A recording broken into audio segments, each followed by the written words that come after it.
a arbitragem. Entra rodada, entra semana, sai semana, esse continua sendo o assunto. Poxa, mas vocês só falam de arbitragem. Ué, como é que a gente vai deixar de abordar algo tão impactante para o resultado de um jogo?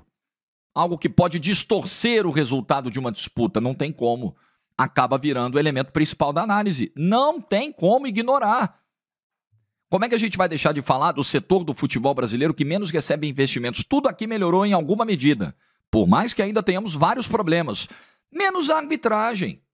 Para a arbitragem não tem dinheiro. Para outras prioridades, o dinheiro apareceu. Não é assim o futebol brasileiro? Há muito tempo.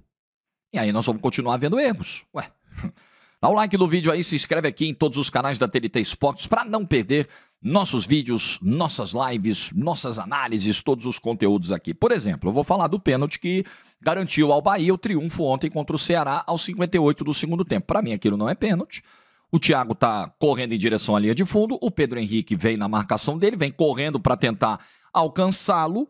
Se há o contato, ele é extremamente sutil e nas imagens ainda reside a dúvida se o Thiago não forçou esse contato, retardando a passada, esperando naturalmente o zagueiro vir na marcação. Não tem um pontapé do zagueiro, não tem uma entrada do zagueiro, não tem um tranco do marcador, não tem nada. O Pedro Henrique vai no limite da regra fazer a missão dele ali, tentar cumprir a missão dele, que é atrapalhar o atacante.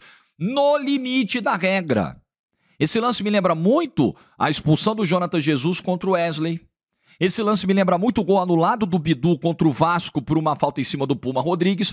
Jogadores estão ali disputando espaço, contatos absolutamente sutis e naturais dentro do futebol. Mas que, na cabeça da arbitragem brasileira, são marcados como falta. Aliás, eu ouvi o áudio hoje do VAR.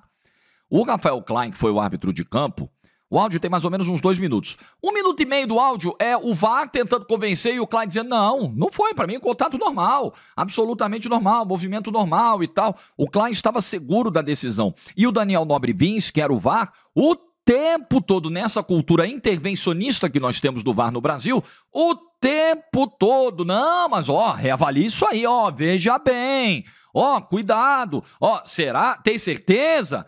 E aí o árbitro, que já é extremamente inseguro, porque é muito mal preparado, porque não recebe os investimentos devidos, ele fica mais inseguro ainda. Aí tem o Bahia pressionando para marcar o pênalti, o Ceará pressionando para não marcar, ninguém respeita muito o espaço do árbitro, os bancos, aquela confusão, e o VAR ainda botando mais pressão.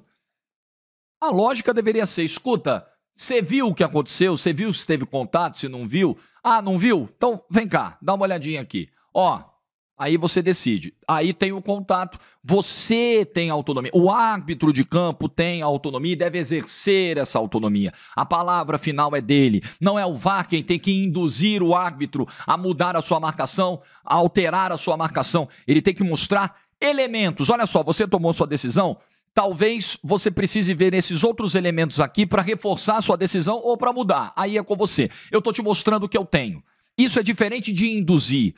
Isso é diferente de passar 2 minutos no áudio tentando desesperadamente convencer o árbitro de um pênalti, a meu ver, absolutamente inexistente.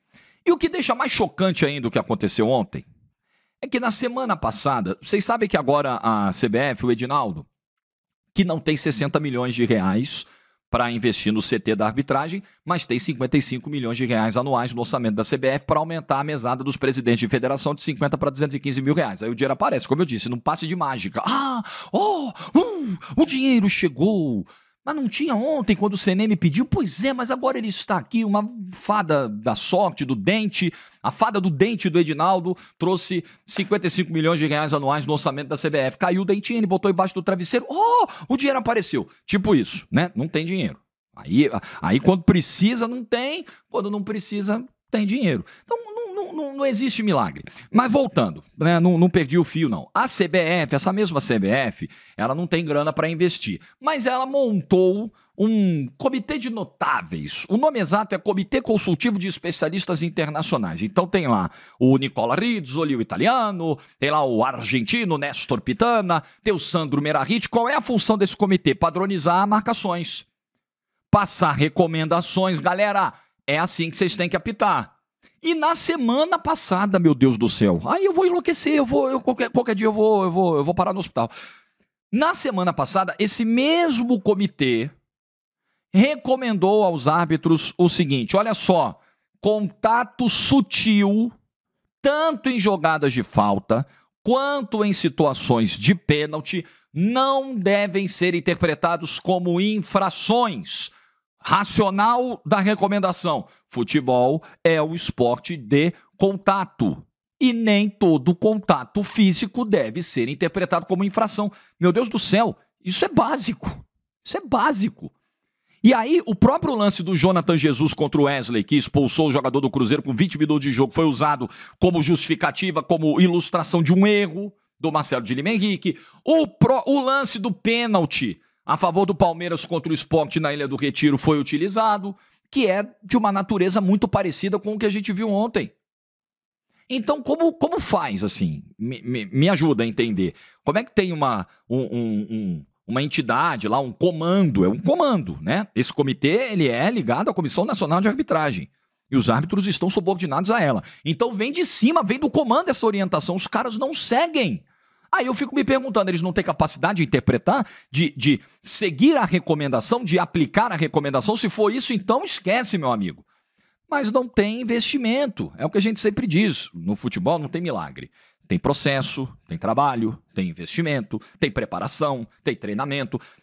O árbitro treina por ele próprio. Por conta própria. Quando o CNM apresentou o plano do CT da arbitragem, quando o CNM apresentou o plano de reunir os árbitros a cada 15 dias no Rio de Janeiro para reciclagem e para avaliações físicas, qual foi a resposta do Edinaldo, segundo a matéria da revista Piauí? Faz online. Faz online. Então como é que você quer que a arbitragem tenha um nível de preparo, um nível de excelência?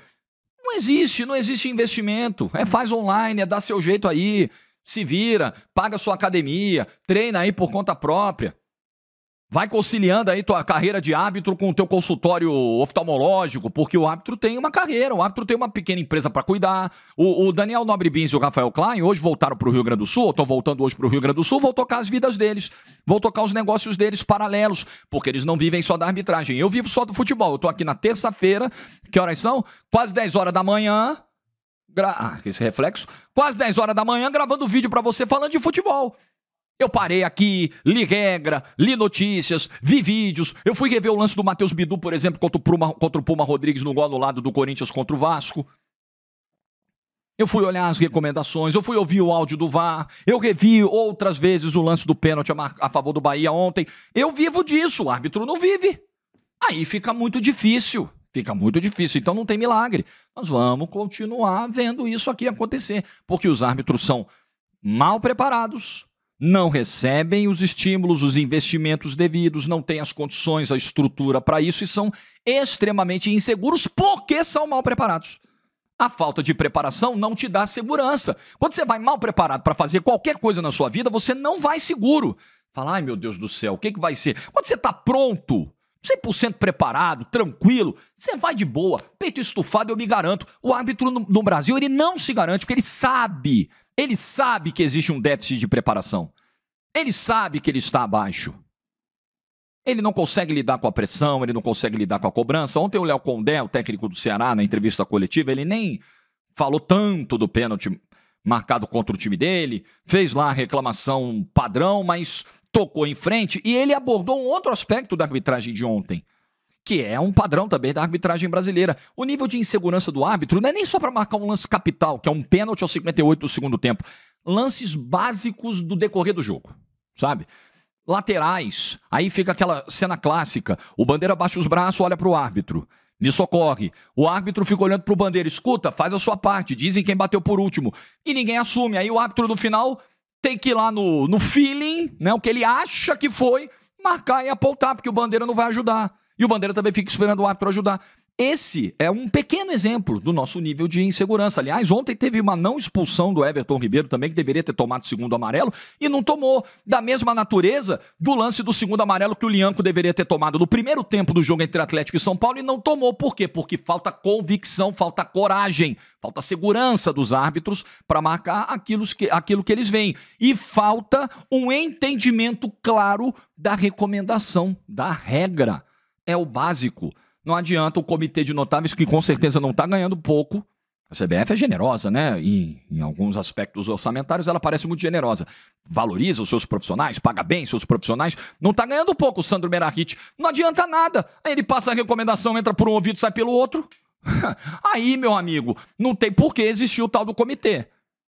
O comitê vai servir para quê? Vai servir para escudo do presidente da CBF? Porrada do comitê e esquece do Edinaldo? Não, eu fiz a minha parte, eu botei o comitê aí, agora é com eles. Ou ele de fato vai implementar as medidas necessárias? É isso que a gente precisa ver. O que você pensa do lance de ontem e desse caos na arbitragem brasileira? Deixa a sua opinião nos comentários. Like no vídeo se você ficou até o final. Juízo e tchau.